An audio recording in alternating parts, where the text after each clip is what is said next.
Hello students, I hope you all are fine. Till now we have discussed about quadratic equation.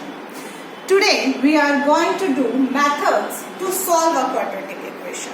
We have three methods. First, factorization method. Second is completing the square method. And the third is quadratic method. Factorization method is that method which we have discussed in the 9th standard by splitting the middle term. Completing the square method is now cut from your syllabus, so we will not do this method. And the third is quadratic method. Today we are going to discuss factorization method. As I told you, we have already done it. We are just only going to revise it. Ax square plus bx plus c equal to 0 is our standard quadratic equation. How to solve it? First we need to split this middle term, which is b here. We need to find two numbers which should be equal to the sum of equal to b. And the product of those numbers should be equal to a into c. A is the coefficient of x square and c is our constant number. Let's take your example 3 from your book. It's given to you 2x square minus 5x plus 3 equal to 0. We need to find two numbers. Their sum should be equal to this b and the product should be equal to 2 into 3. As I have written here, sum should be equal to minus 5 because your b is equal to minus 5 here. And the product should be equal to 2 into 3 equal to 6. Let's see how to do it. First of all, find the prime factors of it. We have got 2 3s are 6 and 3 1s are 3. Now we can see these numbers 2 and 3 making the sum equal to 5. But we need to take minus 5. So we can take these numbers as minus 2 minus 3 equal to minus 5. And the product of minus 2 into minus 3 is equal to plus 6, which is equal to our product. So we can take these numbers. Let's take them here. 2x square minus 5x. Now we will write as minus 2x and minus 3x. And plus 3 you have to write same. Now we will consider these first two terms. From these two terms, can we take something common? Yes, we can take 2x. We are always taking common the highest common factor. The highest common factor of these two terms is 2x. 2x into x minus 1. What we can take common from these two terms? From these two terms, we can take minus 3 common.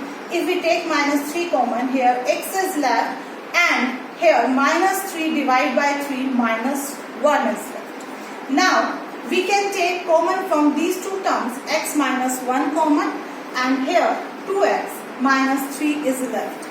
So, we got two factors of this quadratic equation x minus 1 and 2x minus 3. Let's take them equal to 0 as we have discussed in chapter 2 polynomials.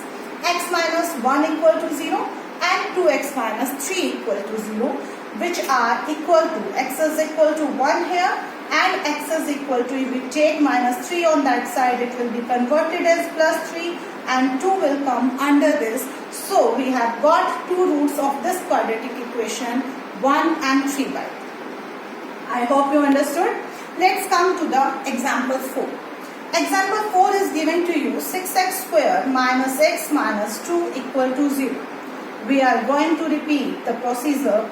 Here we have the b. b is coefficient of x. We are not taking x there. We are just only considering the coefficient of x. It's here minus 1. Product, as I have told earlier, it should be equal to a into c. So minus 2 into 6 is equal to minus 12. Let's find the factors of 12. We have got here 2 6 are 12, 2 3s are 6 and 3 1s are 3. Why we are taking it? Because we need to find two numbers. As you can see here, 2 2s are 4 and 3. 4 minus 3 is 1. But we need to take minus 1. So we can take them in this way. Minus 4 plus 3 is equal to minus 1. And we can take the product minus 4 into 3 is equal to minus 12, which is equal to our required product. So let's take these numbers minus 4 and 3. We have to take now x with that, so that's why it will be minus 4x plus 3x. We can take something common from these two terms, and as I have told you earlier, we have to take the HCF. HCF is here 2x. It's left here 3x minus 2. We don't have anything common here, but we can see 3x minus 2 is the same term which we have here. So we can take plus 1 common and 3x minus 2 will be left same. Now 3x minus 2 is common in these two, and it's left here 2x plus 1. Now we know what we need to do. We have to take it equal to 0 and this also equal to 0 separately. So we got from here x is equal to 2 by 3 and x is equal to minus 1 by 2. So our required roots are 2 by 3 and minus 1 by 2.